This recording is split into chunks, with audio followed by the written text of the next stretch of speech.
Hello, and welcome to another broadcast of the ResonantMind Collective's second Sunday series. We're so glad that you've joined us. We're happy to be back after a little break. This broadcast, we are focusing as a collective on presentations that explore impermanence, something that affects all of us every moment, including this one, and keeps changing, keeps us guessing, requires a lot of acceptance that it is a continuous part of our lives and existence. My name is Josh Adler, and I'm your host. Once again, very pleased to be back with you. I'm presenting from Huron territory, Abenaki territory, Montagnais territory, Haudenosaunee territory, and want to acknowledge on behalf of the collective that all the places that we are reaching and that you may be viewing from are likely occupied First Nations lands. So we bow deeply to our brothers and sisters around the world and give deep gratitude for sharing these lands with us. As we focus on changes in all our lives, including the seasons which are now changing upon us, we want to think about the gifts of nature.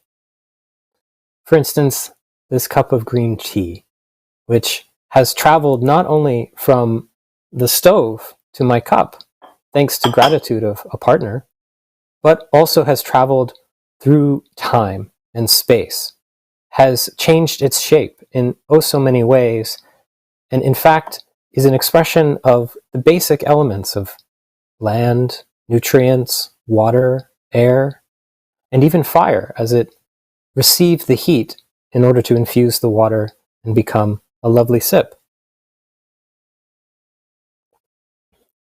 And so we give thanks for the changes in life that bring us all nourishment.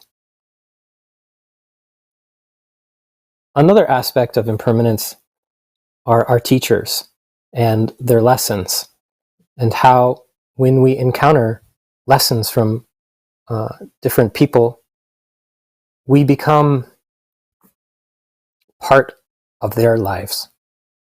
And so one teacher who I feel deeply thankful for is Thich Nhat Hanh, who I'd like to share one of his writings that in his transition at this moment speaks to transitions in our lives that we all must face and encounter, changes and transformations. He writes, "What I was undergoing was neither happy nor sad. Some life dilemmas cannot be solved by study or rational thought. We just live with them, struggle with them, and become one with them. Such dilemmas are not in the realm of the intellect. They come from our feelings and our will, and they penetrate our subconscious and our body, down to the marrow of our bones. I became a battlefield. I couldn't know until the storm was over if I would survive, not in the sense of my physical life, but in the deeper sense of my core self. I experienced destruction upon destruction and felt a tremendous longing for the presence of those I love, even though I knew that if they were present, I would have to chase them away or run away myself. When the storm finally passed, layers of inner mortar lay crumbled. On the now deserted battlefield, a few sunbeams peeked through the horizon, too weak to offer any warmth to my weary soul. I was full of wounds, yet experienced an almost thrilling sense of aloneness. No one would recognize me in my new manifestation. No one close to me would know it was I. Friends want you to appear in the familiar form they know. They want you to remain intact, the same. But it isn't possible. How could we continue to live if we were changeless? To live, we must die every instant. We must perish again and again in the storms that make life possible. It would be better, I thought, if everyone cast me from their thoughts. I cannot be a human being and at the same time be an unchanging object of love or hatred, annoyance or devotion. I must continue to grow. As a child, I always outgrew the clothes my mother sewed for me. I can preserve those garments, fragrant with childish innocence and my mother's love, in a trunk for memory's sake. But I must have new and different clothes now to fit who I have become. We must sew our own clothes and not just accept society's ready-made suit. The clothes I make for myself may not be stylish or even accepted, but it is more than a matter of clothes. It is a question of who I am as a person. I reject the yardstick others use to measure me. I have a yardstick of my own, one I've discovered myself, even if I find myself in opposition to public opinion. I must be who I am. I cannot force myself back into the shell I've just broken out of. This is a source of great loneliness for me.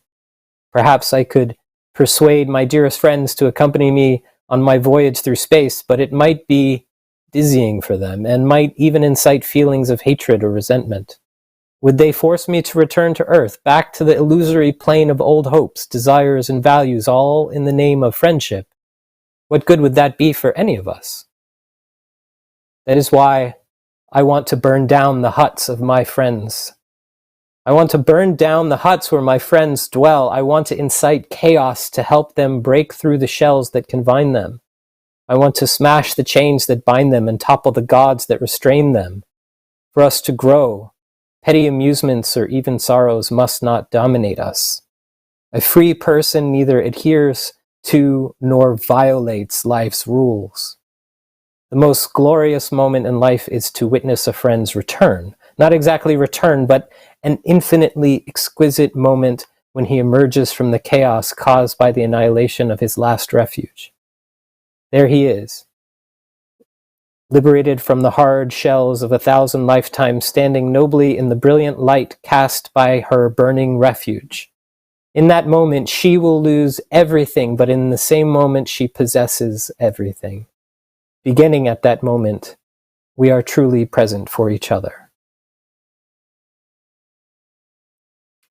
That was a reading by the writing of Thich Nhat Hanh, a teacher who meant and means so much to so many of us around the world. Healers, artists, people of all kinds, of all origins, and whose teachings will live on for many generations.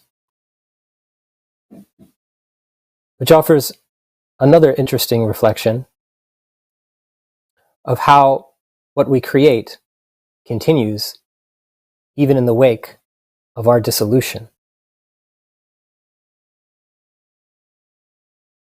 And to explore this through sound, our first presentation is by a musician, Michael Pollack, who, in the face of a need for changing his performance modalities in the face of the pandemic, has turned to new forms of sound exploration that remove the beats from previous music genres that he was playing regularly.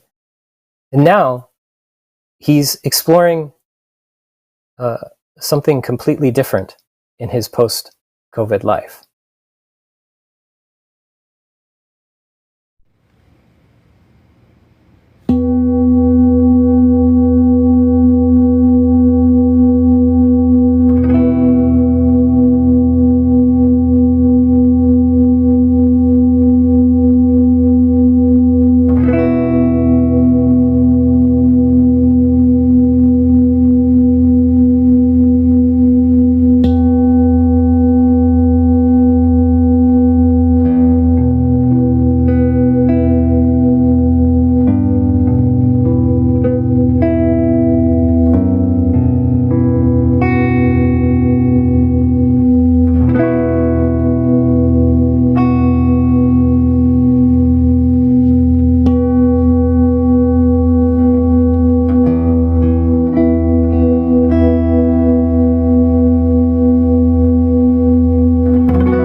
Hello, Michael. Hi, Josh. Thank How you. are you? I'm really enjoying this immersive piece of yours. Thank you so much. It's my pleasure. Thank you for joining us on SoundMind. Well, it's wonderful that your sound experiments have taken this turn into singing bowls, uh, because maybe it's important for our audience to know.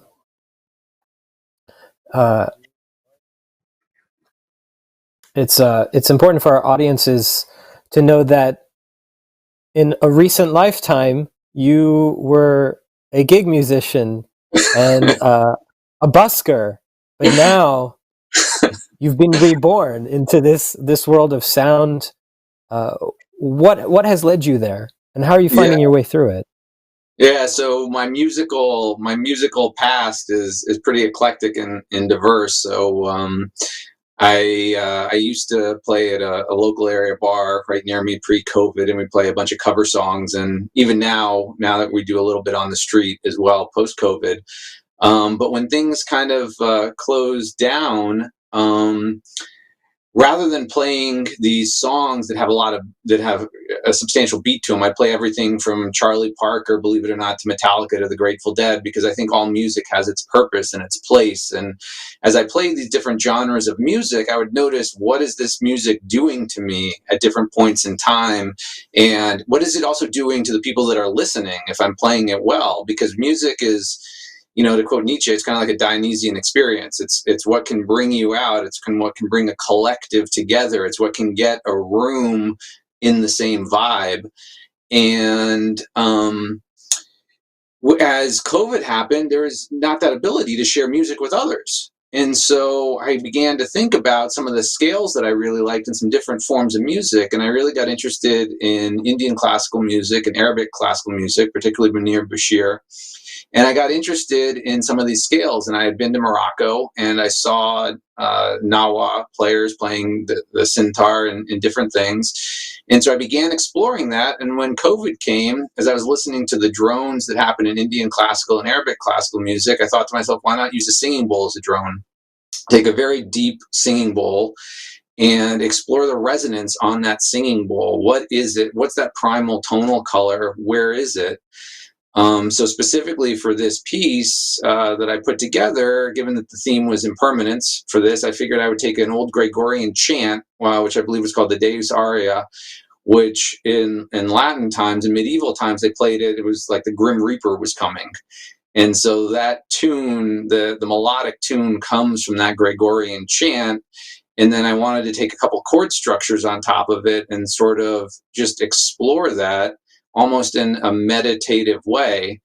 And so as just now, as I listen to the piece again, it's very much like my own meditation practice, which is I start off very self-conscious, very judgmental, trying to force something. And then eventually it's that surrender to you trying to be in the moment and to be present with what the moment is. And then it gets going.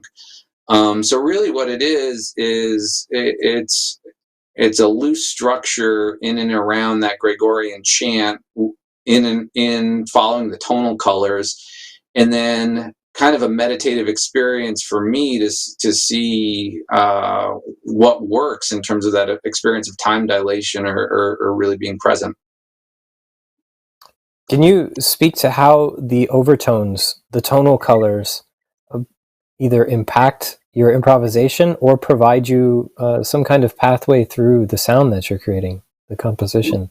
Yeah, well, the beautiful thing about instruments, or I call it the wisdom of non-Western traditions, in particular, is in their appreciation of sound and in their crafting of instruments to utilize sound. Um, so specifically, this tuning bowl is tuned either to E or B. And what's really interesting in that are the microtones off of those structures, and finding a little flourishes in between. So there's a core structure to the singing bowl, but then there are little flourishes that take you to different places, and so it's really trying to explore that. And one of the things about the singing bowl, the other thing is to try and move away from a rhythmic structure altogether. So there's a rhythmic structure in the beginning and the end, but in the middle, I'm trying to move away from that, and it's more towards how is it that I can kind of access the parasympathetic nervous system. How is it that you can get into that place where the heart, where it's a physiological thing, right? Music is a very physiological experience if done right. And how is it that I can modulate my own physiological experience of the music so that I feel connected to it, my heart rate goes down, I become much more present, and trying not to focus on what the notes are, but hear the notes in my head and let my fingers express those as it goes through. Are you also listening for silences, for instance, or kind of holes in the sound? Yeah, I think that's one of the hardest parts for me is when I was initially trying to do it, I'm so used to, for example, like when I'm doing the busking stuff, I'll play Metallica, right? Or I'll play Sweet Child of Mine from Guns N' Roses, and I'm trying to play as many notes as possible, and have this faux virtuosity that I can like play through. And the hardest thing was to just to understand the difference between embellishing a primal tone and having the ego want to virtuosically rip through a scale so that I can show off for myself in it. And candidly, it took a long time before I could just try and be with the sound of the overtones and not feel the need to try and rip through scales or rip through something that sounded and there was a projection of what virtuosity was for me, and rather try and be with what the singing bowl was. And to me, what I'm trying to do is explore what the singing bowl is within the context of my appreciation for traditions that have gotten to that meditative state that can produce kind of that calming, hypnagogic effect in music that I find in Arabic classical music and in Indian classical music in particular. So it's kind of paying homage to those traditions. And like you said, being with the silence, right? Being with the silence and allowing for those pauses and trying to restrain the drive to shoot through. Yeah, it sounds like in the Western modalities, there's a lot of doing, there's a lot of playing, and there's a lot of receiving in these other modalities where things are happening to us.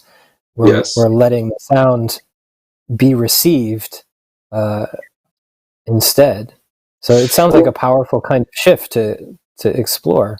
You find that it's rooted in the design of the instrumentation as well. It sounds. Yeah, I mean, there's to put a false binary on a more complicated thing, it's the binary between being and doing, right? And in the West, or at least I don't want to generalize the West, but to me, when I'm playing and I'm doing gigging and stuff, that one of the hardest things for me is space. So even in jazz music, right? The space is what makes the jazz music. The space is what makes that sound. There's the contrast with it. And that's the part of being. And utilizing sound, utilizing the notes towards a purpose rather than trying to show off a flourish of the ego. And the space and the sound is that being, right? And is that duality between being and doing. Yeah. Within that, there are all these other dynamics, though, of the playing, which for me is interesting in your practice and where it's taking you, in that you are playing to activate your own relief or kind of calming effect. Do you find that the playing of it has shifted your being in this way? Absolutely. When COVID, we all have our different ways of dealing with stress. And when COVID came, I got really interested in how I could use music to modulate my consciousness, and modulate my sense of being and my realities. And when COVID came, I gave up all alcohol and everything else, and I became just totally focused on sound and actually following my breath and meditation as a way of being with a whole changing set of experiences, whether it was professionally, whether it was with my kids, whether it was with everything else. The whole world shifted like that. And all of these different emotions were coming up through me. And as a processing mechanism, I wanted to be with them. It was a mind shift. Like, how is it that I can be with these, understand these, process these, use these in different ways? And utilizing sound and utilizing, other artists and listening to other artists and seeing about it and exploring it myself was just a way to take this impermanent energy that COVID has brought about to us, right?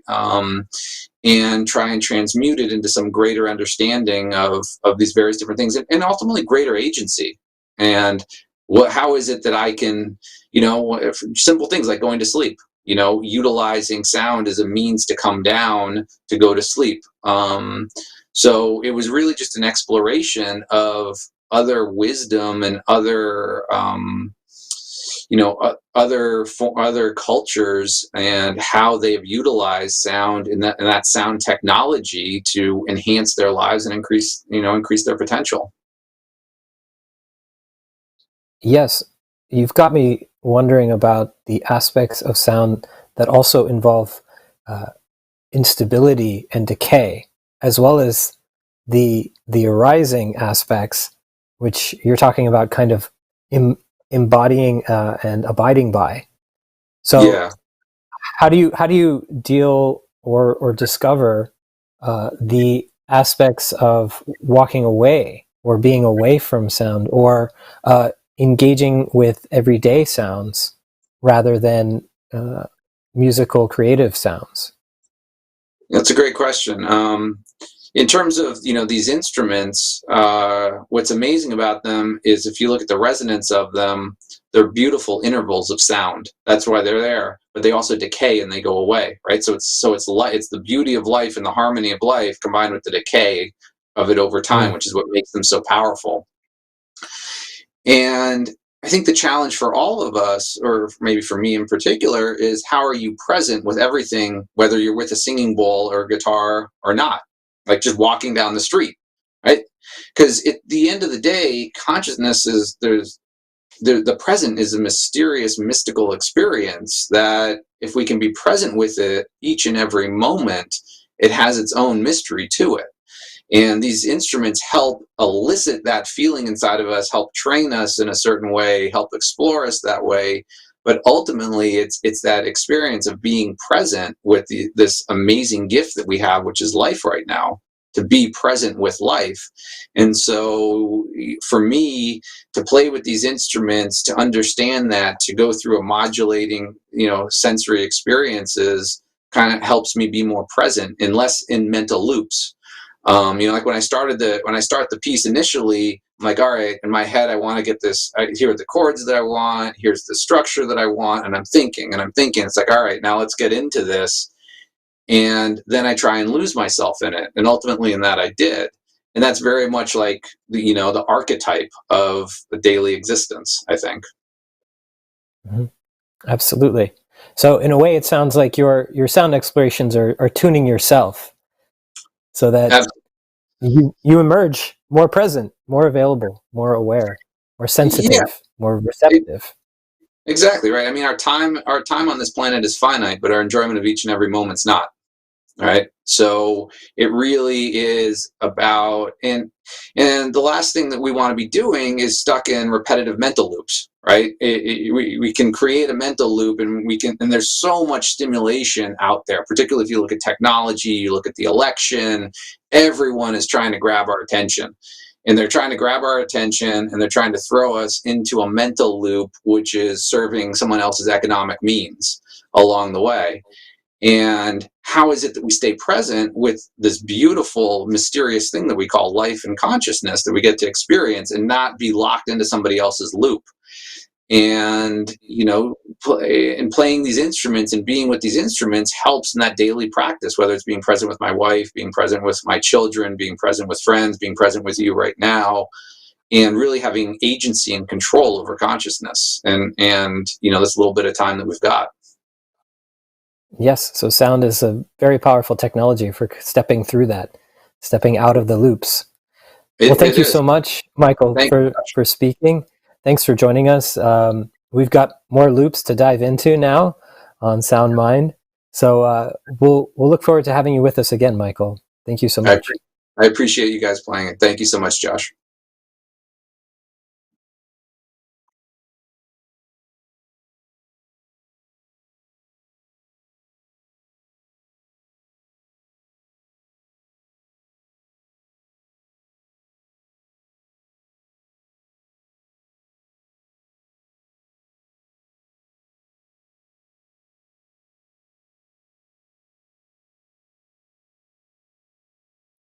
Next up on Sound Mind, we're going to feature a presentation on the impermanence of the past from Emily Horowitz, a clinical psychologist from the New York Veterans Affairs Medical Center, as well as a private psychotherapist and sound therapist.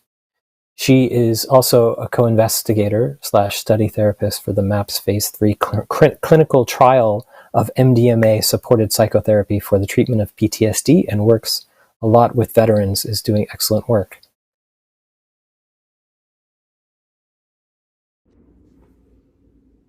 Hello, my name is Dr. Emily Horowitz. I'm a clinical psychologist. I'm going to be giving a talk today called The Impermanence of the Past, MDMA-Assisted Psychotherapy for PTSD and Veterans. So I've been a clinical psychologist for quite a while now, and I've worked at the Manhattan VA for about 14 years. I also have a private psychotherapy practice, and I also work as a study therapist on MAPS Phase 3 trial of MDMA-assisted psychotherapy for PTSD. Additionally, along with some other wonderful people that I work with on the MAPS trial, I'm a co-founder of Nautilus Sanctuary, which is a nonprofit center for psychedelic medicine in New York City, where we hope to develop a special veterans program to obtain grant funding to make these treatments available to veterans. And it's my hope that one day the VA will also be able to provide MDMA-assisted psychotherapy. And I know this is actually slowly becoming a reality at the Bronx VA, thanks to Dr. Rachel Yehuda, who is working to get a program underway now. So today I'm going to talk about how MDMA can treat PTSD, and in particular veterans with PTSD. As I will discuss, past traumas can feel like they're still very much happening in the present for people with PTSD. The past is very real and very present in the here and now. The MDMA-assisted psychotherapy is an incredible tool to help shift the way that traumatic events are experienced, thereby making the past, in a sense, impermanent. As part of my work on the MAPS trial, I was able to work with an Afghanistan war veteran on the open label trial, which is where all participants were given MDMA. There was no placebo. But unfortunately, since the research is ongoing, I'm not permitted to discuss any cases at this time. So not going to be able to talk about specific cases today, but it was a very successful treatment in that particular case. That's all I'll tell you for now. So veterans issues are something that is really close to my heart. In fact, I became a psychologist specifically so that I could work with veterans and help to heal war trauma. It's a weird story, but when I was about 15 years old, I was homesick from school one day, and I guess I was bored and was looking through my dad's VHS collection, and I saw Platoon on the shelf. My dad had actually borrowed that film from a friend of his who was a Vietnam vet. So I popped in Platoon into the VHS player and was really completely blown away by that film, and I was deeply, deeply moved. Additionally, there was another film there called Born on the 4th of July, which is another amazing film. Both of them are actually by Oliver Stone. Oliver Stone actually is a Vietnam veteran himself and made an amazing trilogy of Vietnam films: Platoon, Born on the 4th of July, and a less well-known film called Heaven and Earth. I highly recommend all three films if you're interested in checking them out. Born on the 4th of July is a true story about a veteran named Ron Kovic, who was actually born on the 4th of July. He's played by Tom Cruise in the film, arguably his best role. Ron lost his legs in Vietnam and then returns back to the U.S. from after the war and joins the Vietnam Veterans Against the War movement. So he struggles with PTSD after coming back to the United States. And he does have a very traumatic homecoming as well. I don't know about you, but in my high school, they didn't teach us about the Vietnam War. They really didn't cover it at all. I really knew hardly anything about it. My heart just broke for the veterans who, at 18 years old, were only a few years older than I was at the time. They were just beginning their lives, and they had to experience this tremendous trauma in a really hostile and brutal war zone. And then they suffered more trauma when they returned home, where they should have been honored and respected when they returned back. They instead were spat on and called names like baby killers.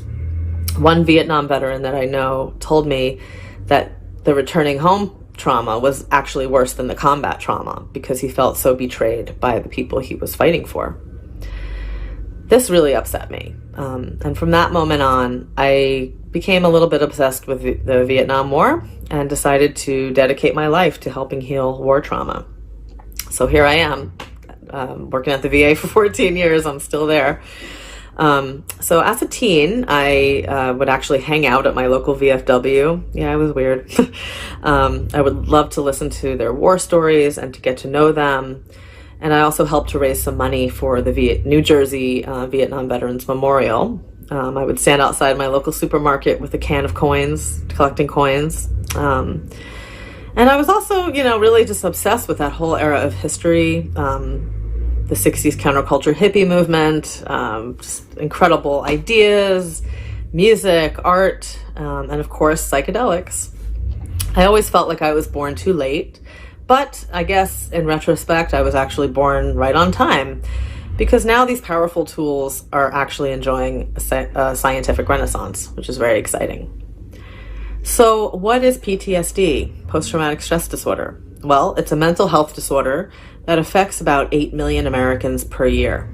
About 8% of civilians can develop PTSD after experiencing or witnessing a traumatic event, such as rape, sexual abuse, childhood abuse, natural disasters, violence, terrorism, etc., car accidents. 60% of men and 50% of women will experience at least one trauma in their lifetime. Percentages are even higher for veterans than other groups, ranging between 12 and 20% for combat veterans, with the highest numbers, about 20%, from the Iraq and Afghanistan wars. Unfortunately, there is no shortage of trauma in our world, that is for sure. So we do need ways to heal these things. So symptoms of PTSD include recurrent intrusive thoughts, nightmares or flashbacks, which is feeling like the trauma is still happening in the present moment, like I said before. Dissociation, feeling disconnected from the world around you, from the people around you, from your own thoughts and feelings, or from the person you thought you were before or knew yourself as before the trauma. Hypervigilance, which is a heightened state of being super aware of your surroundings. Increased startle response, which is jumping, for instance, when you hear a loud noise. Avoidance of things that are reminders of the trauma and avoiding talking or thinking about the trauma. Feeling detached and estranged from others. Emotional numbing, not being able to feel your feelings. Anger, irritability, and rage are common. Depression, sleep problems, concentration problems, survivor's guilt. PTSD can also lead to other problems, including relationship problems, drug and alcohol abuse, and suicidality. We know that suicide rates in veterans is 1.5 times higher than in the general population. An average of 20 veterans commit suicide per day. That's insane. Common treatments for PTSD and typically include medications like antidepressants. Zoloft and Paxil are particularly popular and approved by the FDA for treatment of PTSD. And or psychotherapy, of course, including exposure therapy and cognitive processing therapy, which are both cognitive behavioral therapies. But typically, medication and or psychotherapy only have about a 50% efficacy rate. The current treatments are simply not sufficient. If you can heal the symptoms but not affect the cause, it's quite a bit like trying to heal the gunshot wound with gauze. We need to go to the root in order to really heal it, not just medicate and take care of symptoms, which is important too, but we need to go to the cause. In 2017, MDMA-assisted psychotherapy was designated a breakthrough therapy by the FDA. What that means is that the FDA believes that it may prove more beneficial than current treatments. MAPS is currently about halfway through their phase 3 trials, which is the last phase before it can become a legalized medicine. In their phase 2 trial, 56% of participants no longer met criteria for PTSD 2 months post-treatment, and 68% no longer had PTSD symptoms a year later.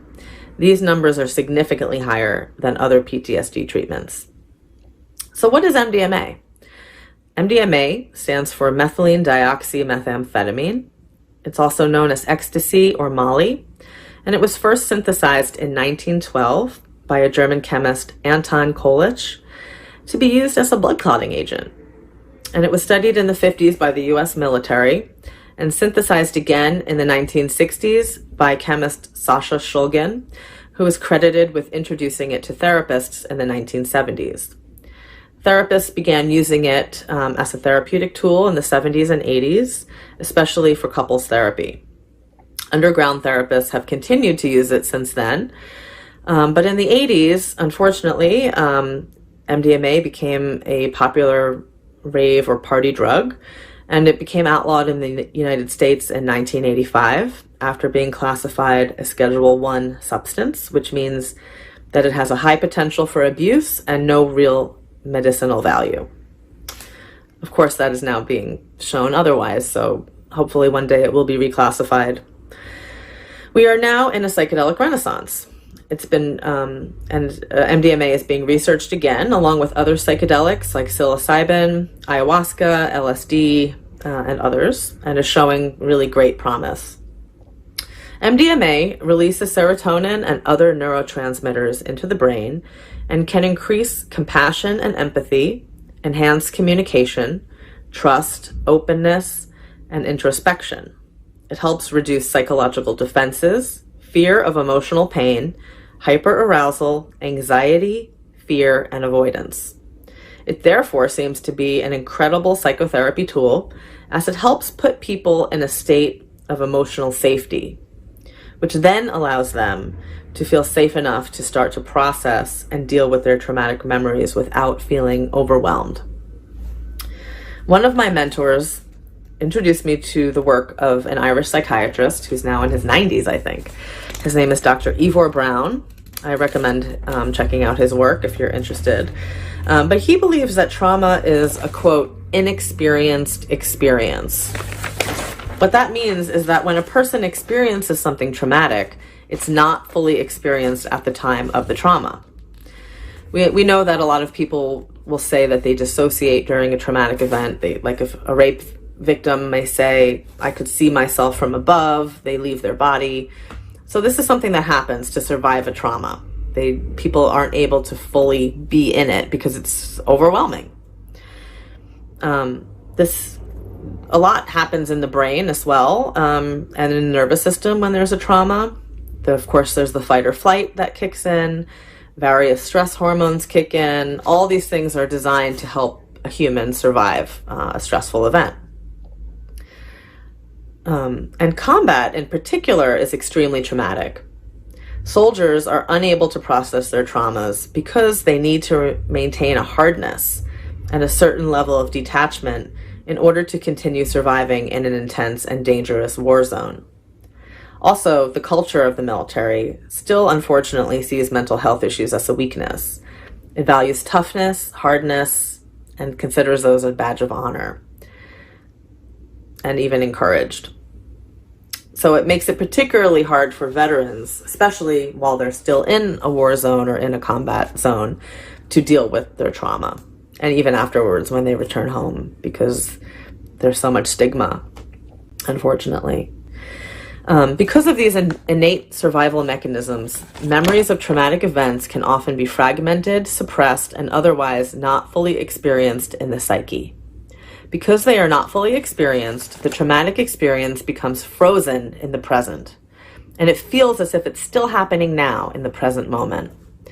Only after fully experiencing it and its resulting emotions can the experience move into the past and become, in a sense, impermanent. Trauma work involves allowing the trauma or the inexperienced experience that is stuck in the, quote, frozen present to become a memory of the past. Processing the trauma allows it to shift into memory. Traumas are not erased, but rather they are integrated into memories, allowing the person to see the trauma more accurately and fully. And MDMA is a wonderful tool to allow this process to unfold because it helps the person to feel safe, open, and trusting enough to confront the traumatic event that they've been avoiding. It also helps foster a strong therapeutic relationship between the participant and the therapist. Therapeutic alliance has been found to actually be the number one factor in successful psychotherapy. More than any specific technique or type of therapy is the therapeutic alliance. MDMA can help establish a more trusting, open, and loving relationship between the participant and the therapist. MDMA also helps to open the heart to love and connection, which is something that has been particularly shattered in people who have PTSD, as they often feel disconnected, isolated, alone, guilty, and emotionally numb. Connection is so incredibly important, and being able to trust one's therapist is really crucial in trauma work. In the phase 3 trials, participants are actually treated by a pair of therapists, typically a male and a female, and they're given a total of 3 medicine-assisted, 8-hour psychotherapy sessions. In phase 3, it's actually double-blind, so 50% of the participants are getting MDMA and 50% are getting a placebo. It's double-blind, meaning that participant and therapist don't know what they're getting. They also get a total of 12 90-minute prep and integration psychotherapy sessions, which are punctuated in between each dosing session. So for instance, they get 3 prep sessions followed by their first dosing session, followed by 3 more integration sessions, followed by another dosing session, 3 more integration sessions, etc. The integration sessions are very important as well. I'm not really going to get into that today, but integration work is, I think, actually more important than the actual MDMA work itself. So the dosing session itself, it lasts about 8 hours, and it alternates between periods of inner-focused patient introspection where they're going inside themselves, and also periods of therapeutic interaction with the therapists where they're processing and talking about what's coming up. Participants are encouraged to connect with their inner healing intelligence or inner healer. Another way to think about that is your higher self, your inner wisdom, your intuition. And to help, that inner healer helps to guide them through the traumatic memories. The inner healer actually becomes the participant's ally, their center, their essence, as they begin to see, acknowledge, feel, and listen to different parts of their self and to work to integrate them into wholeness. We are all multidimensional beings, and we have multiple parts within us. Often these parts have been split off or unseen or unheard and need to be integrated. And MDMA can really help us access those different parts. Participants can talk about their traumatic events without being overwhelmed by emotional intensity, fear, anxiety, or avoidance. In fact, they will very often comment at how surprised they are that they can talk about such incredibly painful material with ease and calm. They can begin finally to see and experience their trauma more fully, and then begin to find understanding and make meaning in their suffering. And then what happens is the trauma memory moves from the frozen present into the past. MDMA can also help them be more compassionate with themselves and others. MDMA is a very loving and gentle and compassionate medicine.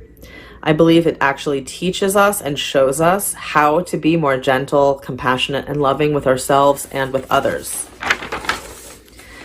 because it gives us an experience or a blueprint of how this feels. And I actually think this is one of the most important things that MDMA can teach us as humans, because we're often just so hard on ourselves. And this medicine just helps teach us how to be more gentle and compassionate, which we all need more of and the world needs more of, in my opinion.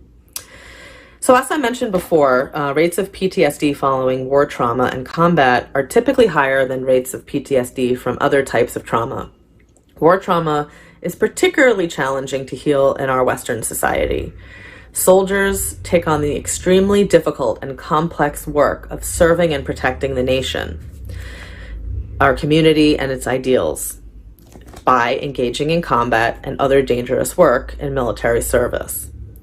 In Native American societies, warriors were deeply respected and honored. Before returning to their tribe after battle, warriors would first cleanse themselves with sweat lodge and ceremony, and only after that would they return to rejoin their community. And they would then tell their battle stories to their community. The tribe acted as a sacred witness to honor their sacrifices, to share the burden, and to welcome them back into the community. Our Western society does not do this. After Vietnam, we spat on them. We called them baby killers. We all say that we support our troops, we hang the yellow ribbons, but in reality, we are really split off from truly and fully understanding what they go through on our behalf.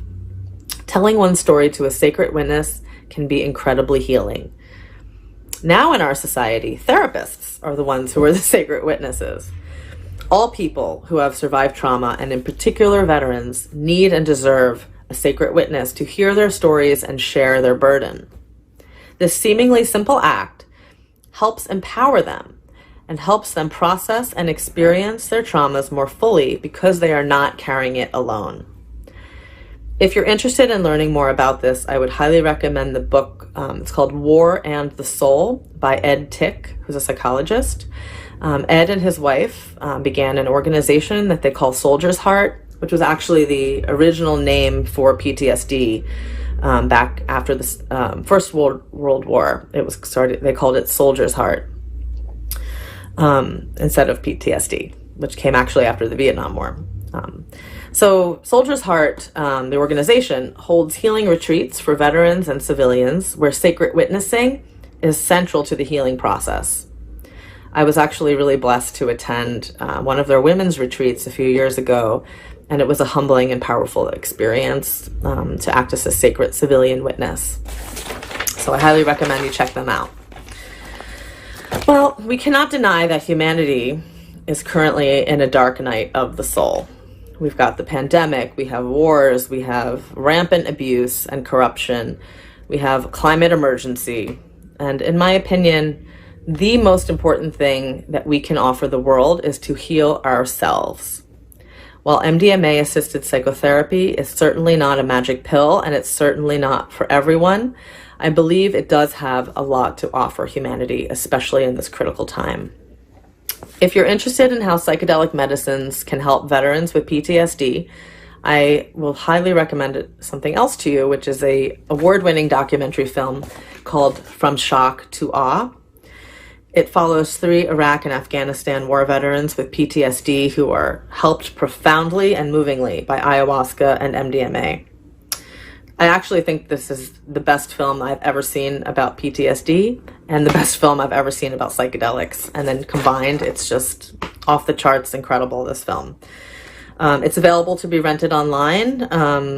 I was able to screen it at the Manhattan and Brooklyn VAs, where it received a really positive reception. And it's also been screened at the San Francisco VA.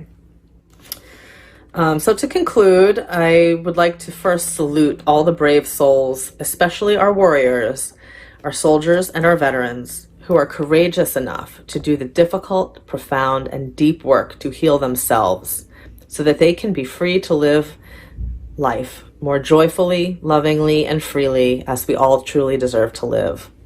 The effects of trauma and the traumas of the past can become impermanent. And like I said, MDMA is not for everyone, but it has a lot to offer. And I just want to thank you for listening to my talk today.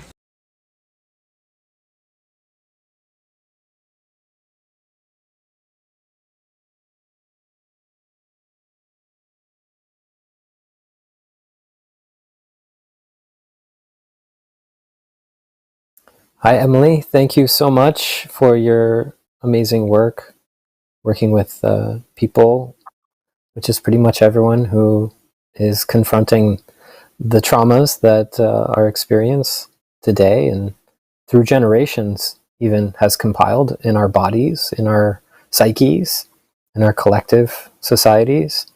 It's such a huge task. I really appreciate everything that you're doing. Listening to your talk, there's this thought that strikes me that as the Arctic melts, there's a correspondent kind of hardening, freezing in our hearts, which is part of the cost. But in this case, phenomenologically speaking, at least there are these agents, there are these medicines that allow a kind of thawing where impermanence is possible. It's something that we appreciate just in the reality of what we're living through. How is it that you're finding on the ground and working with people directly, so personally, that the thawing begins? It's a really good question, and I love that analogy to what our planet is going through right now. And it's true, it is a melting, so to speak, that we all kind of need to go through right now.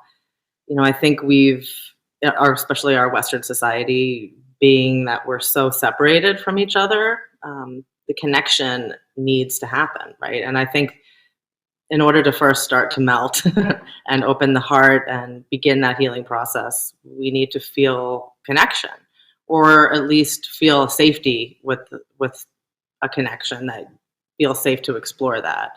But generally, it comes from really hitting a place within oneself of, I don't want to live this way anymore. And hopefully it doesn't go to the suicide route, but when people are suffering enough, they want to help themselves and heal. And I think, just now with everything we're going through on this planet, just politically and environmentally and just everything, I think so much is coming to light, coming to the surface to be healed. So I think it's great timing that these medicines are being studied now and becoming available more and more for people to start that process. Yeah, it's certainly an exciting moment that I think many of us weren't necessarily sure would happen in our lifetimes. It hasn't happened yet, but it seems like we really are on the precipice of being able to offer such an incredible new kind of setting for this kind of traumatic healing to actually happen on a much different scale and a much different kind of approach, right? It's a totally new venue for psychologists like yourself. That is true. I mean, and I just want to acknowledge and share my gratitude for all the people who came before us, right? All the indigenous healers that used different medicines, and even the elders in the psychedelic community who have been doing this work, especially the underground therapists, for many, many years, and bringing this forward so that we can now learn to work with them. So yes, absolutely. Mm-hmm. In terms of you had me thinking about the case of suicide and that it is so prevalent, as well as beyond that, of course, let's say the thought of it is of course on a prevalence of a much bigger scale, right? in terms of turning towards annihilation, a turning towards self-destruction, how is it that when you encounter that actually, I'd love to hear just how you have encountered it on your own terms in your work, but also how it is that you start to kind of turn people back or open up new pathway towards something other than that as a seemingly best option, right? Because it becomes this feedback loop, kind of as Michael was talking. It becomes this aspect of, well, this seems to be my best option or my only option. It progresses into this kind of neuroses where it becomes very difficult to step through, break through, open up something else that has a realistic potential of supplanting that thought or that thought process. Yeah, I mean, if I knew the direct answer to that, I'd probably be really wealthy. But I mean, well, but I feel like you must encounter it in terms of clients, in terms of people you work with. Yeah, the yeah, of reality course, of it. very, very, very depressed people who are thinking about suicide, and I don't think it's helpful to tell them, don't do that.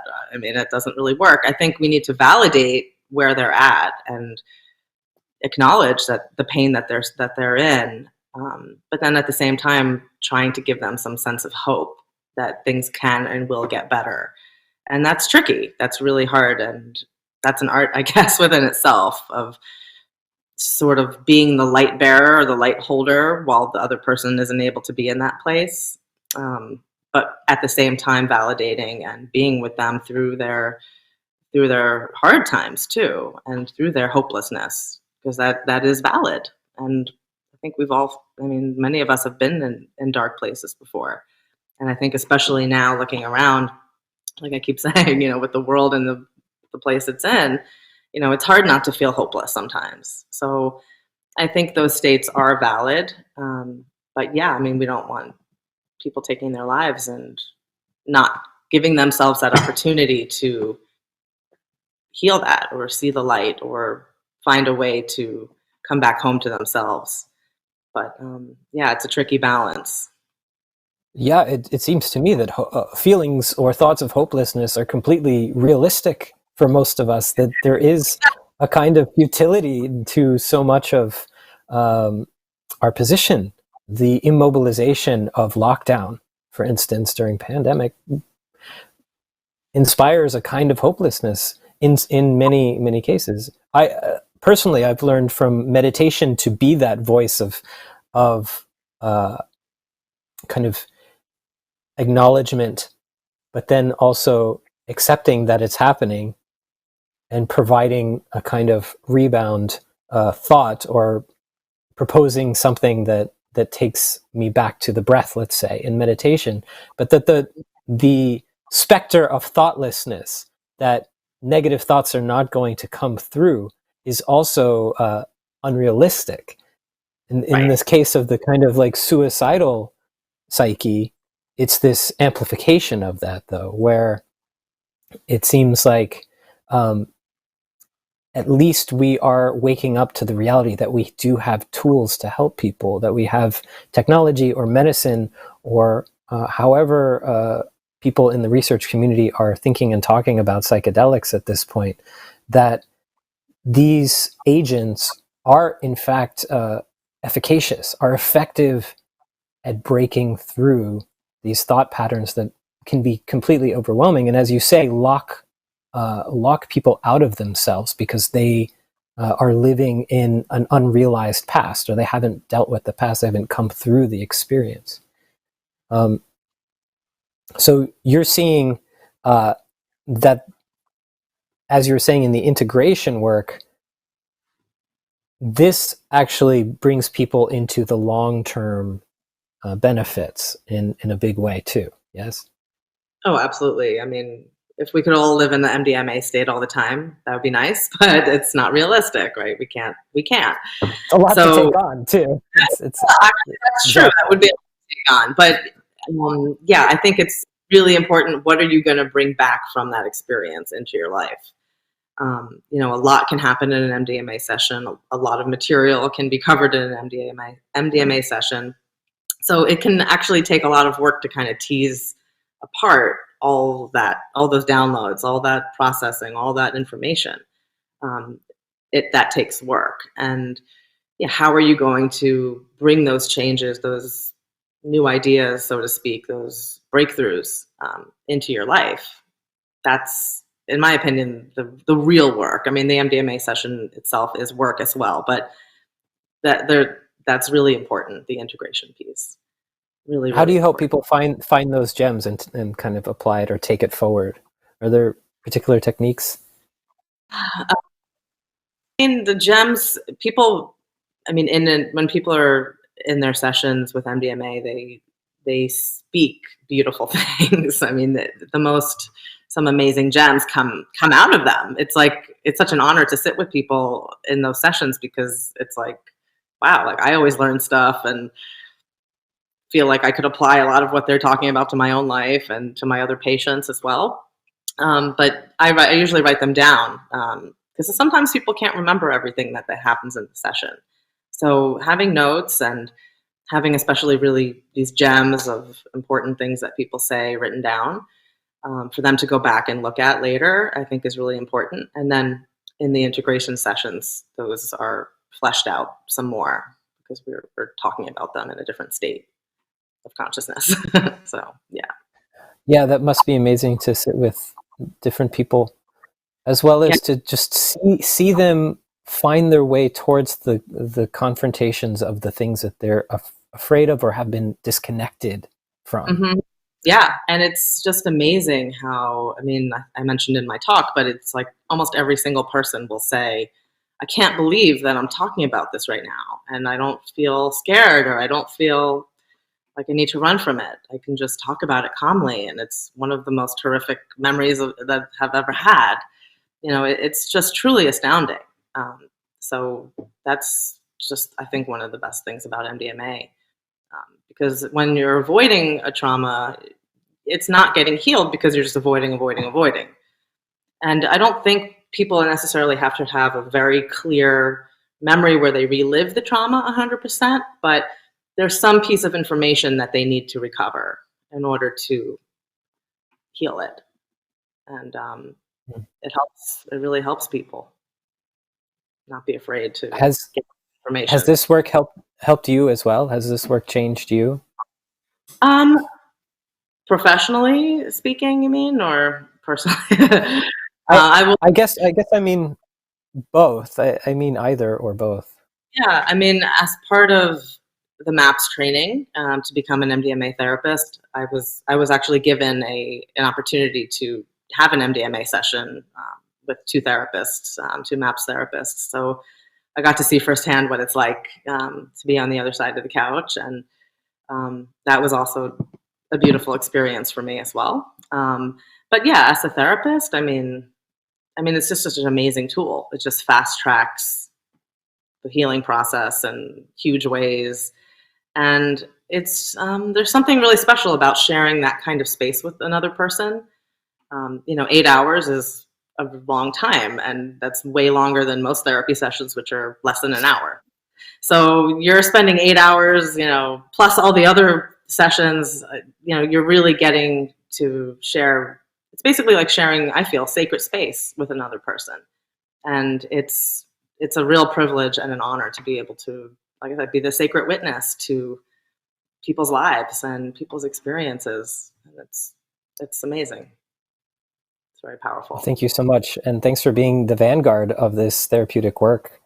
And I'm sure many will learn from you how it's done, and you'll pass it on, and there'll be a lot more healing to come. Oh, for sure. So, it's like a ripple effect. It's going to, and even the people who have gone through the treatments and are doing better and able to go forth into the world and be who were meant to be, without the trauma holding them back. That's the best outcome of all of this. It's like, I kind of look at it like, I don't know if you know that Tears of Fear song, Sowing the Seeds of Love. It's a great song.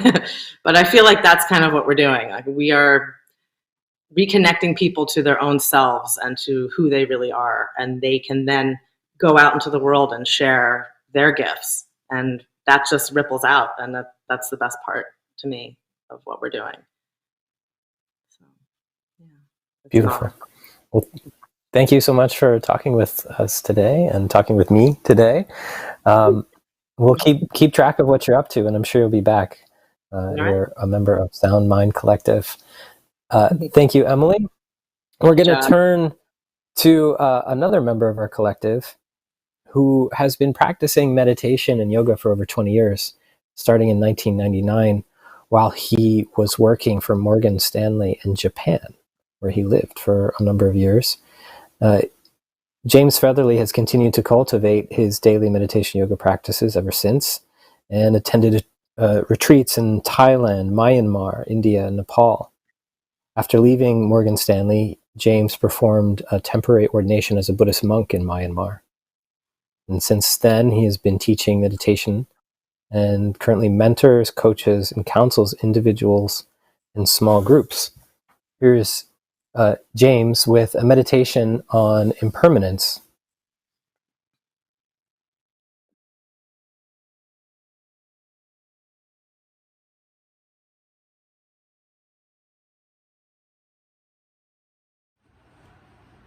Hello, my name is James Featherly. I'm a member of the Sound Mind Collective. I've been practicing yoga and meditation for nearly 20 years, starting when I lived in Tokyo, Japan, working for an American investment bank. After leaving finance, I traveled around Asia, attended numerous extended retreats and teachings in Nepal, Thailand, Burma, and India, and did a temporary ordination as a Buddhist monk in Burma. For the past 8 years, I've taught meditation and cognitive behavioral therapy practices to individuals and small groups. So for this Sound Mind Collective second Sunday theme of impermanence, I'll talk a few minutes about topics related to impermanence, followed by a guided meditation and concluding with a Q&A session. So I find the seasonal transition from summer into autumn as a time, prompting reflection on change and impermanence.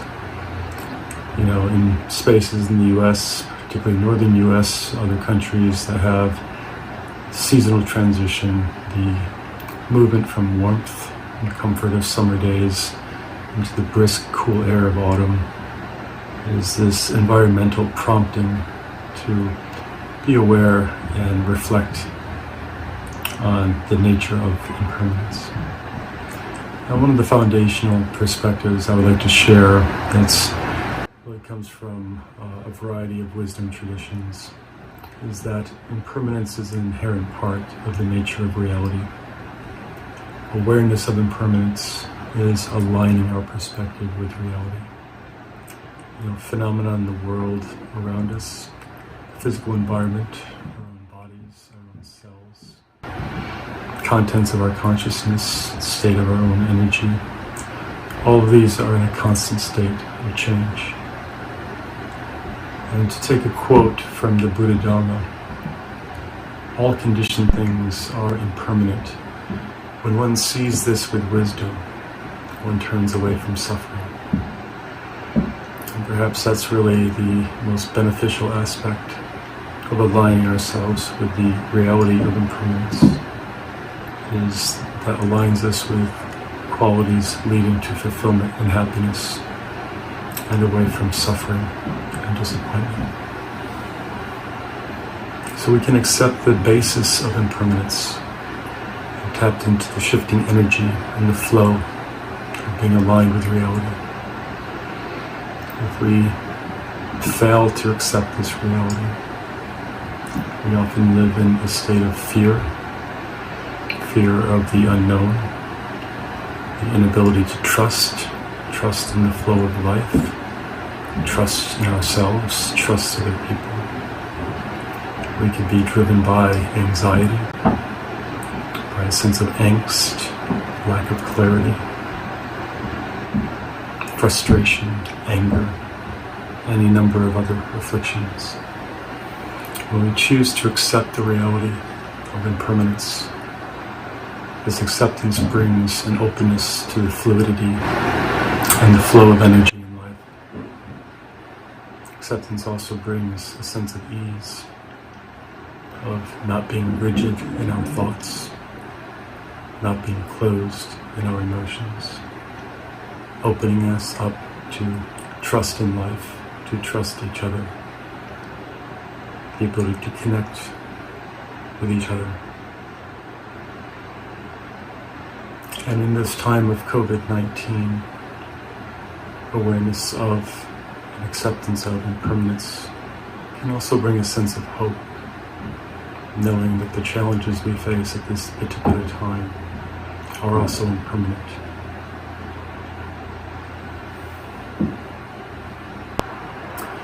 And I think it's particularly important to not remain stuck in conceptualizing impermanence, just engaging in it with as a construct of our imagination or a theoretical concept.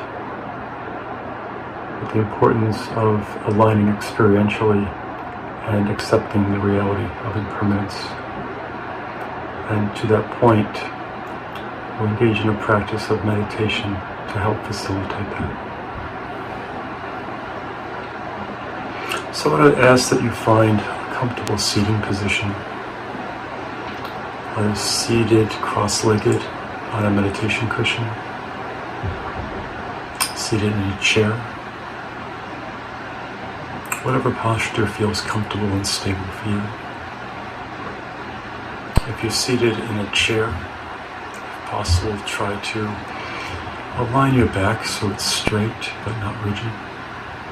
Feet flat on the floor, or in a lotus position. Hands on the thighs, palm down, or in the lap. And gently close the eyes.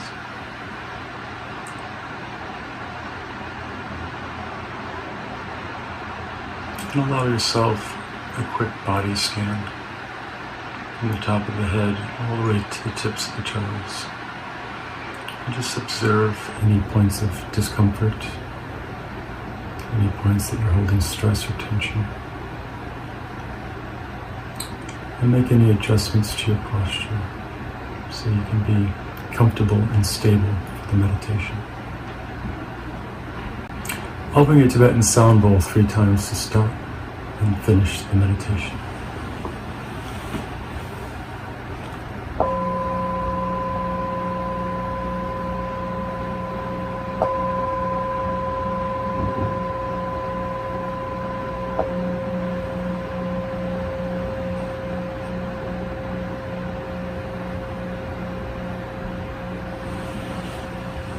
And this meditation focuses on awareness of the impermanent nature of moment-to-moment experience.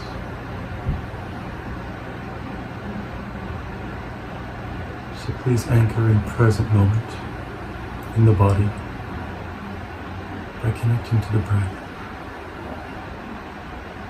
observing the rising and the falling of the abdomen.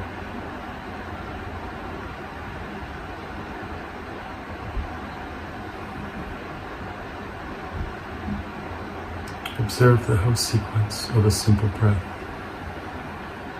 Air coming in through the nostril, the chest gently expanding, stomach, abdominal area gently rising. That little pause at the end of the inhale, and then the exhale as the abdomen falls. The air goes out of the body. It's a cycle that continues. The breath completes. It's no longer there. And another breath arises, rising, manifesting, and then falling.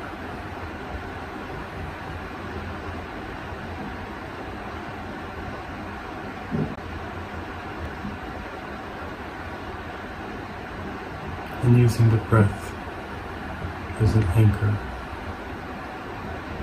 gently and with intention, cultivate a feeling tone of warmth and kindness.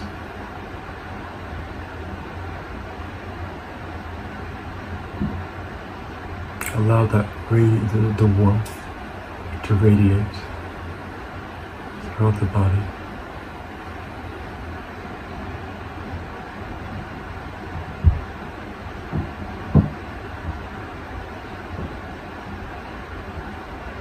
And gently observe as thoughts arise spontaneously in consciousness.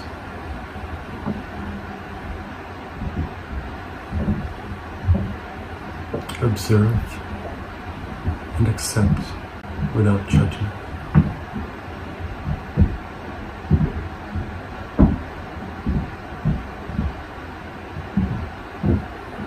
Whatever arises, receive with gratitude.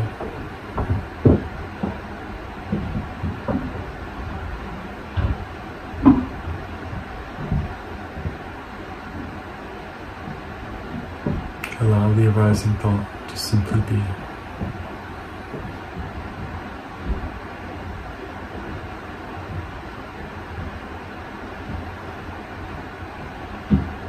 Notice if there's any edginess or tension that accompanies an arising thought,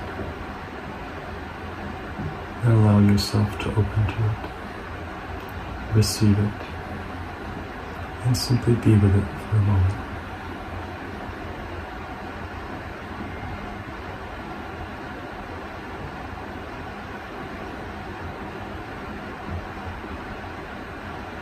And allow it to fade away.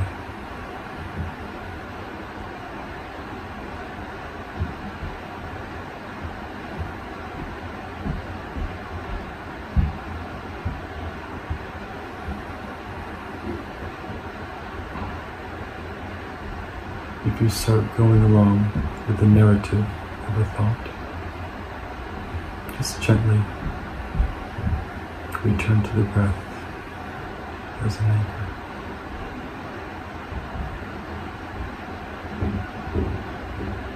Observe the arising and the falling of thoughts.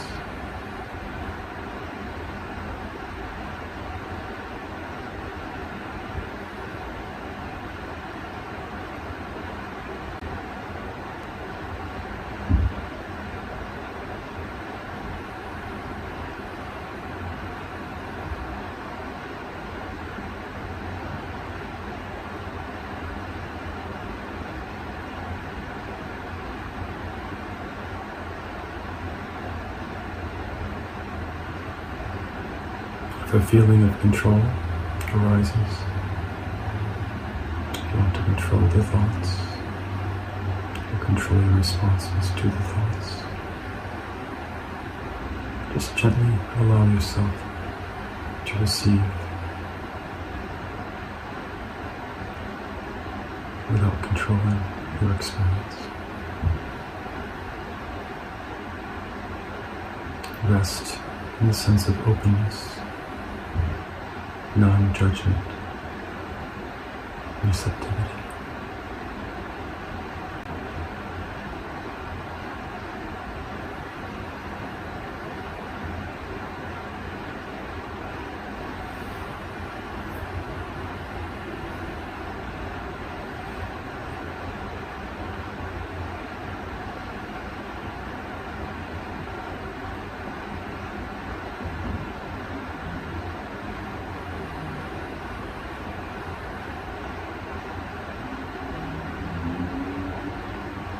As you rest with this sense of openness and receptivity, allow a deepening of your engagement in your present moment experience.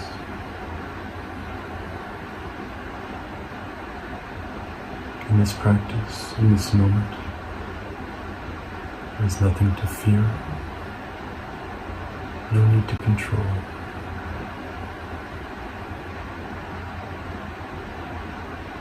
If any tension arises, any angst arises, a feeling tone that arises with the thought that afflicts you in some way. Gently receive it. Allow yourself to be with it and let it pass away.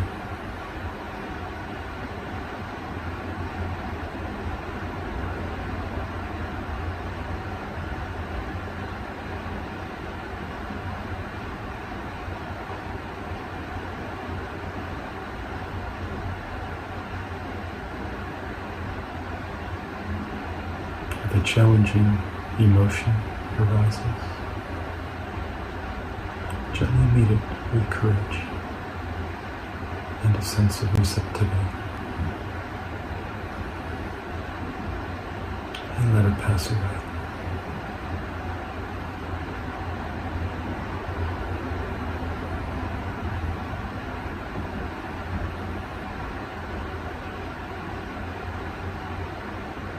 The receptivity allows us to be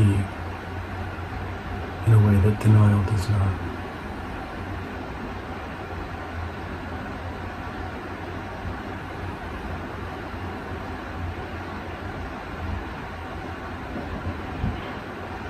If the mind starts to go along with the narrative, gently, and with intention, bring awareness back to the breath.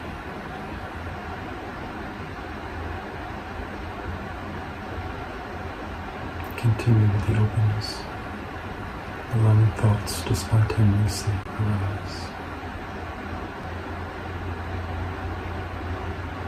Observe and receive with gentle kindness.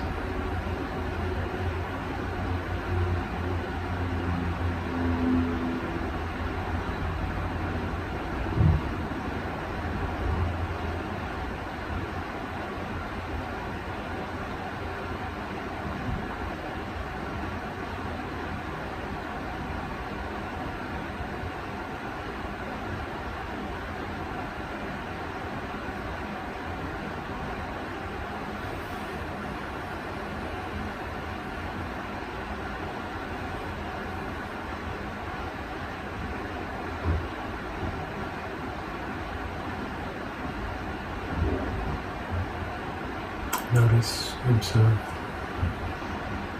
in the state of receptivity, the state of openness, the flow of energy, and the connection to positive qualities.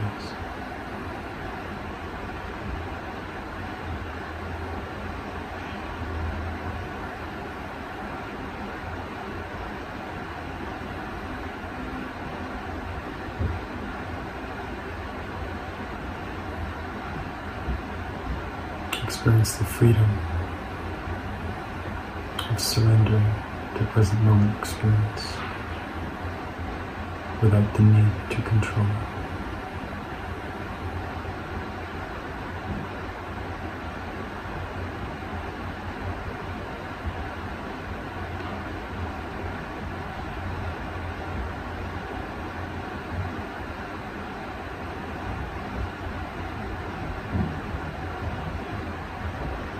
And as you observe the rising and the falling of the abdomen of the breath, the spontaneous flow of thoughts and feeling tone,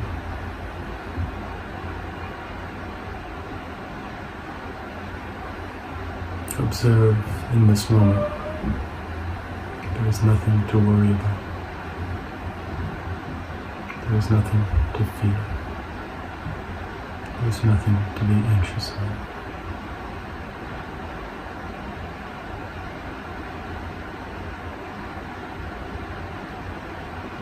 Allow a sense of clarity to replace confusion.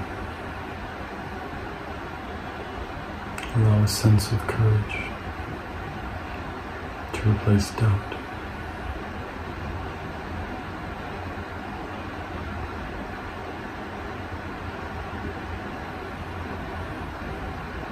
Allow compassion to replace fear.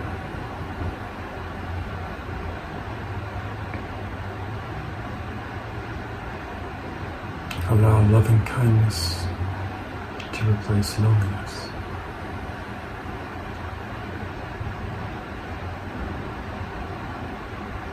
And in these last few minutes, allow yourself to rest in freedom.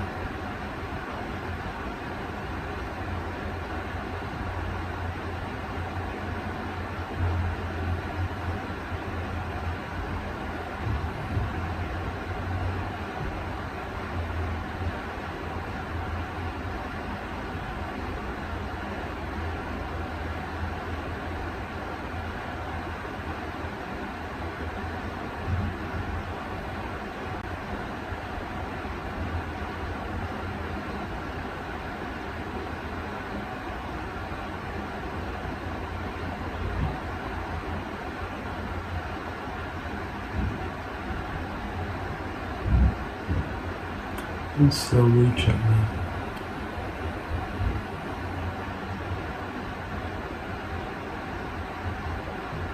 make a consciousness print of your current state and prepare yourself to open the eyes whenever ready. Gently wiggle the fingers and prepare your shift in state.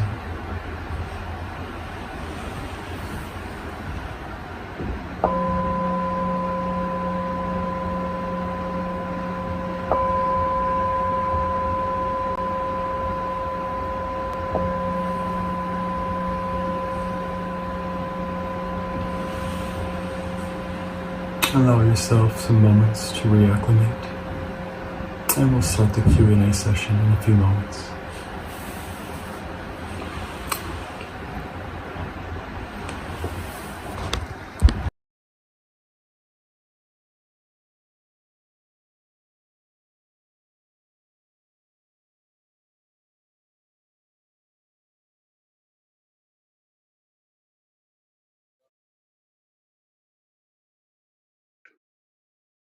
James, thank you so much for being with us on Sound Mind. My pleasure. Thank you for sharing Thank you for your having me. meditative prowess. Thank you for helping to create some space in our minds and hearts, hopefully, to replace some of the harder, or as we've been speaking, frozen tones in our body for something a little bit more fluid or playful, creative.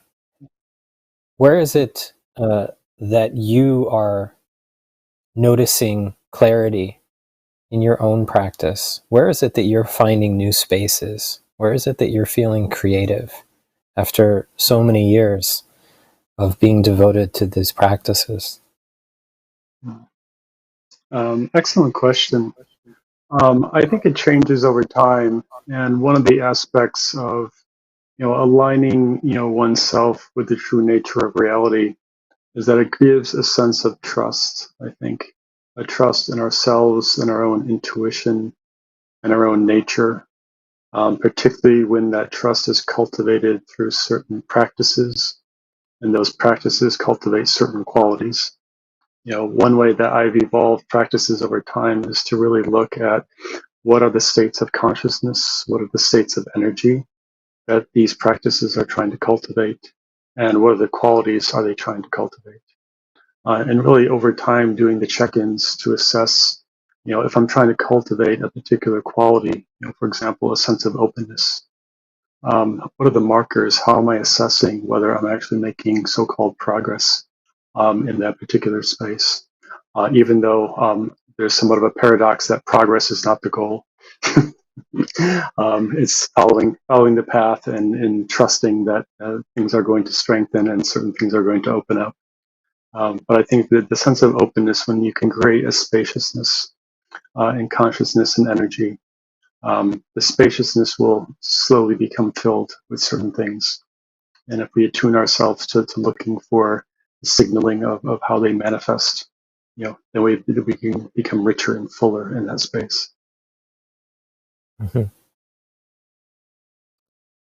In that richness and fullness, what is it that you understand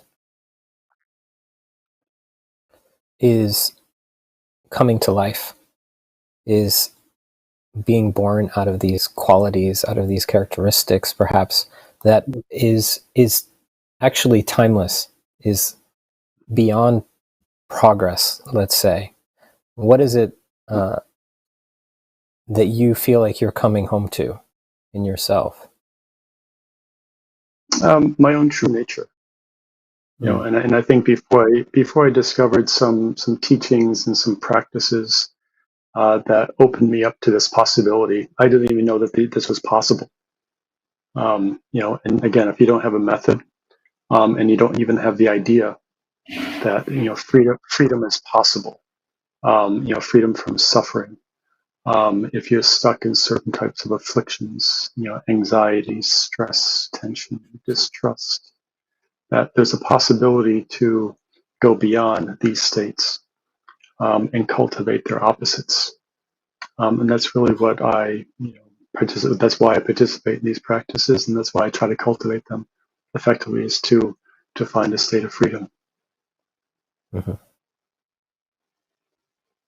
That state of freedom, can it be sustained, or is it something that actually feeds itself? I'm curious in terms of our discussion so far in this installment of Sound Mind about feedback loops. So I'm wondering when it is that we are tasting freedom, when it is we're tasting a kind of knot that is bending us back towards our habitual patterns, and in a way that maybe we're still blind to. Because there's structure in these practices. There's the ability to measure. And certainly there's no denial or negation or aspect of being ignorant of progress, right? Like you're saying, we can feel it. We can feel ourselves changing. But then within that, it seems that also we fold back into ourselves in the familiar ways at the same time.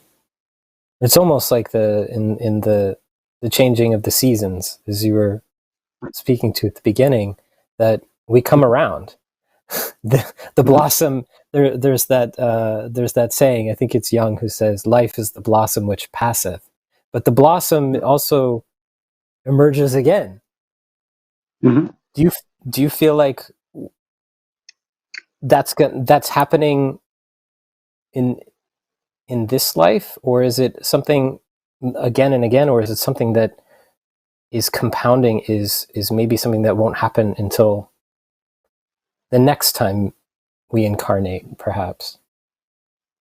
That's also a really good question, and part of me, when I started to learn these types of teachings and attend retreats in different parts of Asia, and go to lectures and receive teachings from different traditions, I had a sense of trying to concretize and organize this material in a way that I was accustomed to growing up in growing up in the United States, and with the U.S. educational system, where it's very progressive. You learn your basic arithmetic, and then you go on to learn algebra, and then geometry and calculus, and that was sort of the way that I approached some of these teachings, which of course is very logical. But the body often in consciousness doesn't always respond in a linear way, and so often I would learn something and I would get confused and I would try to apply it to life, and sometimes I felt I was taking 1 or 2 steps forward and 20 steps backwards, until I could then create a bit of a distance, and a little bit of how would I say, trying to let go of my sense of duality. And open up and give spaciousness, so that I could regain a sense of clarity.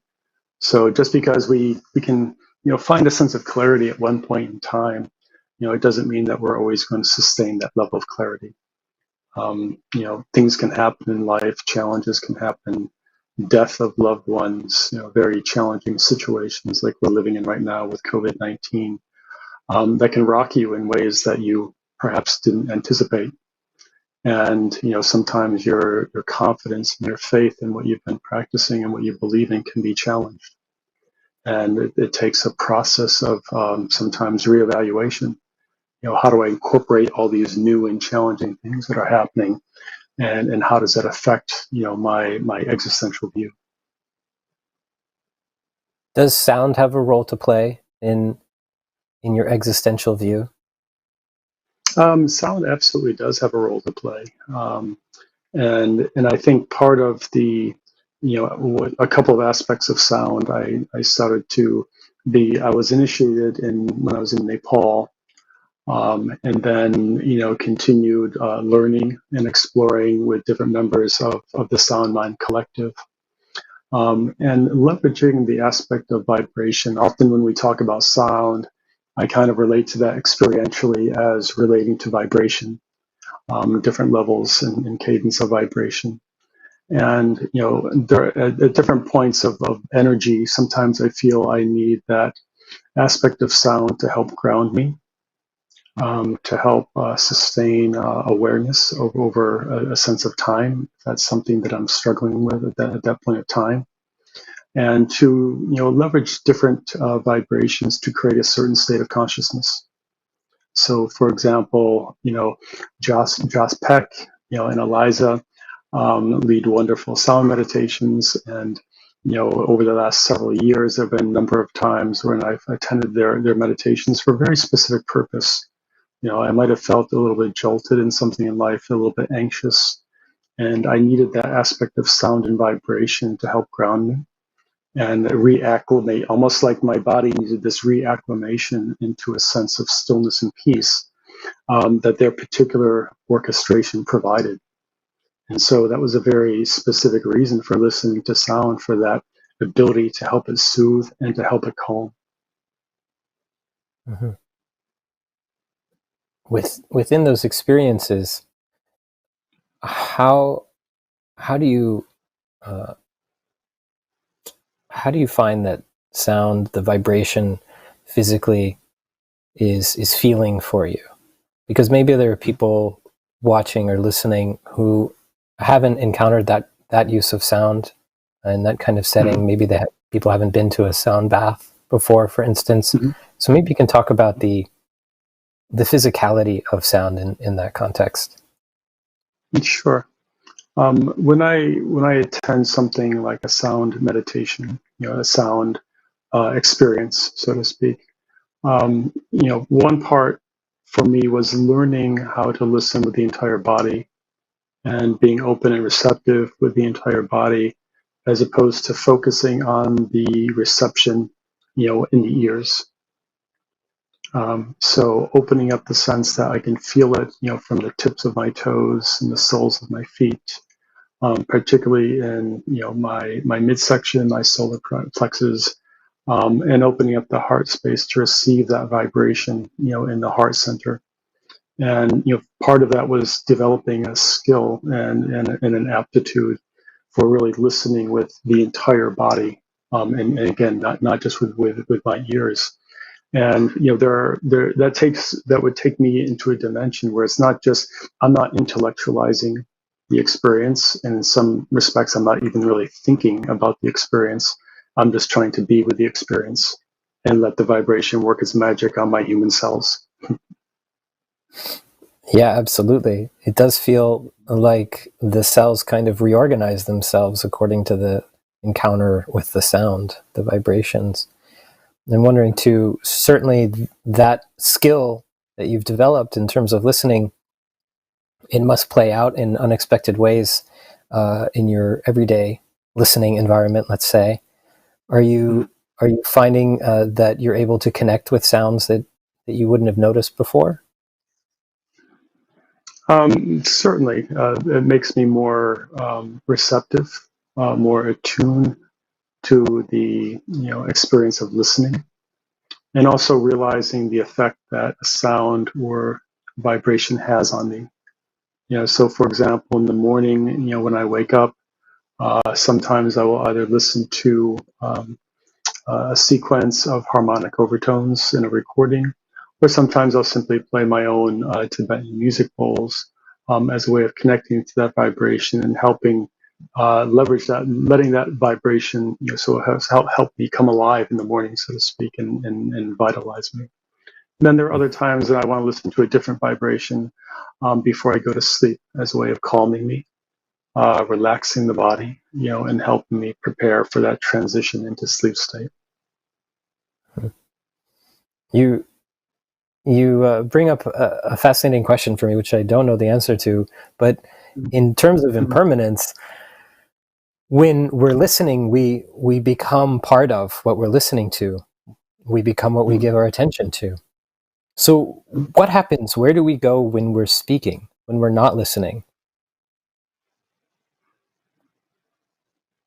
I think that depends on the individual and their ability to, not hold on to, but retain a sense of awareness of what is actually coming out of themselves, not only from the consciousness thought perspective, but also from the vibrational perspective of their voice.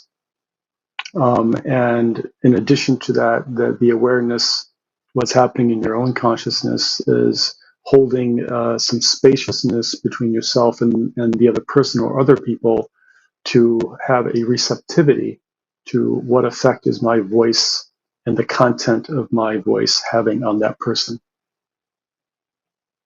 So in many aspects, then the listening continues. Correct. Mm-hmm. Are there speakers that you've particularly encountered where you feel like they're just incredible listeners at the same time? That they're doing this? That's probably the most prolific example I can think of is when I was on a retreat at a monastery in Burma. And I met this elderly monk. I believe he was in his mid-60s. And he ordained when he was a young teenager, I think 12 or 13 years old. And so from his own personal transition from adolescence into adulthood, young adult, midlife, his entire existence has been cultivating the qualities of wisdom and compassion to help all beings achieve enlightenment. And the first time I had a one-on-one interview with this monk, which had to be through a translator because I don't speak Burmese and his English was limited. But just sitting in this person's presence and the sense of balance between compassion and strength and courage. You just felt this. His whole existence was to sort of support you and to help you and to love you and to care for you. And at the same time, his level of receptivity, even though again we're communicating through a translator, I just felt this incredible sense of openness and receptivity and caring, and that balance of qualities. Again, having this balance between compassion and courage and strength, and just wanting to be of help, of service to you, to help you on your path. That's so powerful. It's so mysterious too, because from my understanding of these practices, it's something that is cultivated. It's something that we go into ourselves and, like you're saying, cultivate these characteristics. We become acquainted with them, then we become more intimate with them, and then they become us in a way. They're flowing through. At the same time, it's like the rain or the wind in terms of where do they come from? How do they come through? There's a sense of receptivity, as you're saying. Then they take hold of us, and we're able to witness people like this elderly monk that you're speaking of in Burma, who are completely filled with generosity or loving kindness, or these aspects of equanimity, just being calm, being open, being grounded. So it's a strange window into effort versus effortlessness. Mm-hmm. Whereas, like Michael Pollack was saying, the sounds he's becoming the sounds as he reaches into the bowls. And I can picture you also with your meditation bowls, your singing bowls, that you're summoning something that is beyond the bowls, but it comes through, that the vibrations kind of fill you up as well as the space until it seems like they're everywhere, but they weren't. But then they are. Yeah. And then they're Yeah. not. And I think it's an interesting exercise of practicing non-duality, to let go of the sense of the subject and the object, the perceiver or the interpreter of the sound and the sound. There's just sound, and part of that is that cultivation of the receptivity and the sense of openness to one receive it, and to also let just sort of let the ego take a little break for a while, and just allow yourself to just be the sound. What is So it that's you let keeping the ego from taking a break? One might think that the ego maybe wants to take a break, might revel in taking a break, but it seems like in our world today, there's this dominant representation of ego that just is always on the clock. Is there some way to pierce through that? Sure, and I think a foundational aspect of that is realizing that you are not your ego, right? Ego is just an aspect or a dimension of you. It does not define you. That's not the totality of who Josh Adler is. Right? It's just one. It's one aspect of Josh. It's an important aspect, but it's only one aspect, and it's entirely malleable. Right? It's not in a fixed state. It's something that we can work with and we can cultivate and we can mold into the qualities and into the states that we find beneficial. We are so fortunate that we live in a world that is adaptable, that is not fixed. That is impermanence. And in this day and age, we're in many ways we are so incredibly fortunate, because what used to be this limited knowledge, in a place like Burma or Tibet, or these indigenous practices in Peru and Colombia and in Mexico, or other practices that might have been adopted in different parts of Africa or the Middle East. We now have access to them. The amount of teachings, if you think in 2020, the amount of teachings that are available to us, it's really quite extraordinary. And really the toolkits out there are all available. It's I think a question of working through what resonates with you, what works for you, and what direction on the path do you want to take. But we have all the tools to eliminate human suffering. It's all there. Yeah, it's unprecedented in terms of the exchange of wisdom, of potential to do this work. Are you venturing into any new teachings recently? Are you discovering new tools that perhaps you hadn't been interested in until recently? Not particularly new tools. I think it's trying to delve perhaps a bit deeper into some of the teachings that I received when I was in Nepal, in particular through some Tibetan Buddhist practices, and trying to strengthen and to cultivate them as I go through different stages of life. It's very easy at one point. One could be, say, 24 years old at Cal Berkeley, and they receive a certain body of teachings, and they cultivate certain qualities, and then perhaps that person gets married, they have children, and now their life is complex in a positive way. They have a loving relationship, and now they've created new consciousnesses, in these little human beings, and they're at a different point in life. And I think there's always a process of what one has learned. How do we refresh it and make it lively and relevant to that different stage in life? And then as we grow older, do we keep ourselves, enriched and enlivened as we pass through different stages in life? I think it's so important that we don't allow ourselves to get bored, to get stale, to get stagnant, and in this particular time, to not become cynical from the challenges that we're facing around the world from a variety of different sources, but to keep that freshness inside, alive, and to know that we have the strength and we have the toolkit to rise and to face these challenges. And Robert Thurman, a wonderful book he wrote back in the 90s called Inner Revolution. That when every individual in a society, when they start to engage in that inner revolution, they start from cleaning the house, so to speak, inside.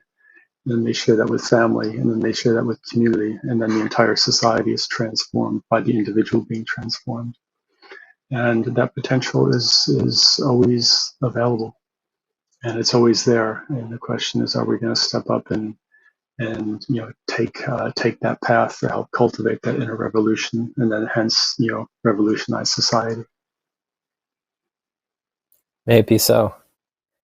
Well, thank you so much, James, for sharing your practices, the many teachings that you carry seeds of and are spreading and sharing. Thank you for your wisdom today, James Featherly. Thank you so much for joining. Thank you, Josh.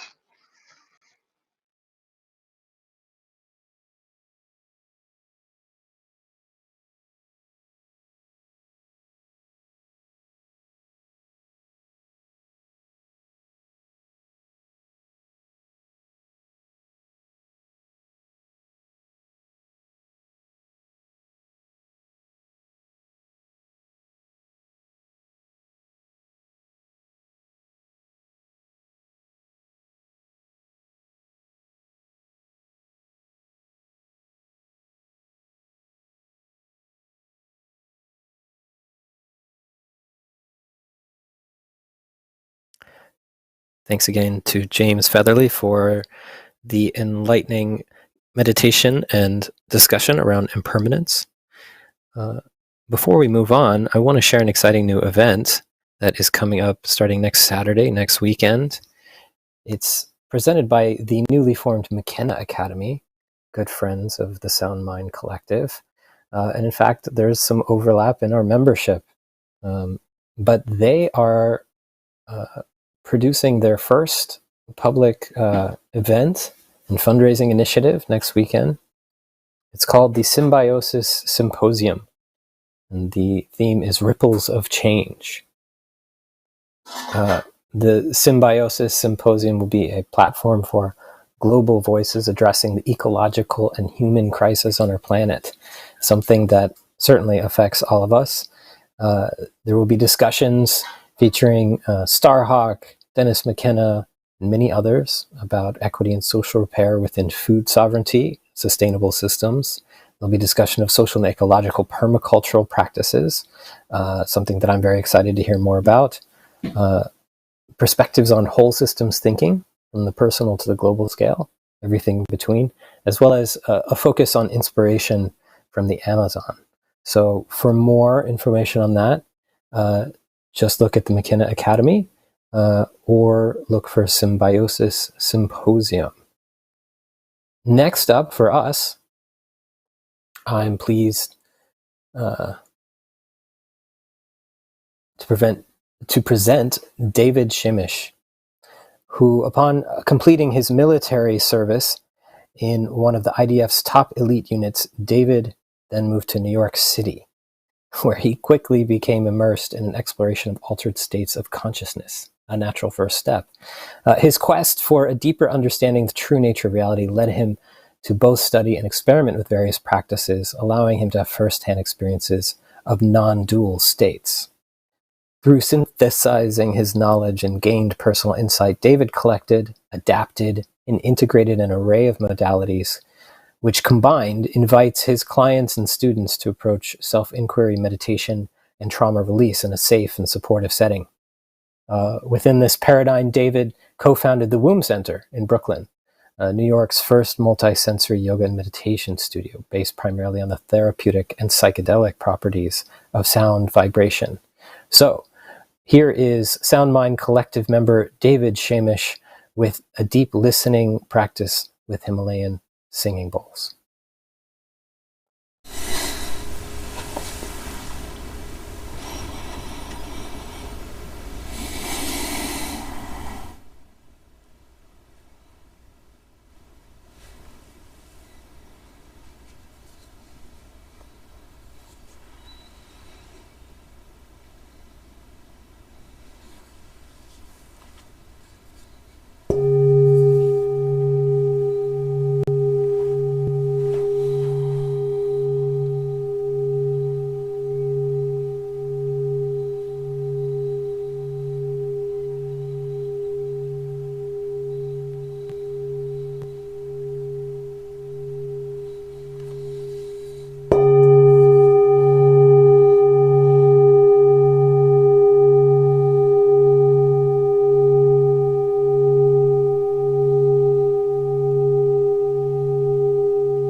liberation.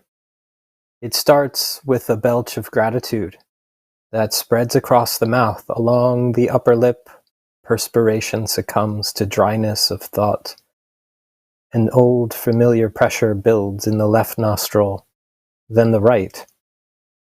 As a toddler, the pressure induced disorientation followed by headaches. Now, she embraces the mounting expanse, releasing the walls from their horizons, until reaching out won't ever reach them. So, she reaches within. Both nostrils at once. Now she swallows the infinite expanse, inviting the old familiar disorientation to tea, as God's thumb presses her 6 directions into her diaphragm, welcoming the cheek of the universe into her gut, now far beyond any body. Yet she sits in the bubble of the trillions and trillions, tasting all bubbles everywhere, a sommelier swishing her mind with notes of evening's call and radiance of will. Then, like a tide, it all passes, and she prepares to float, the pressure resting deep within, nowhere, maybe locked away in obscure gesture or sigh. A diligent chanting confirms end of this passage, as the walls pulse into reach. With another body beside her, they walk through the long hall. Then she is outside. There is still daylight.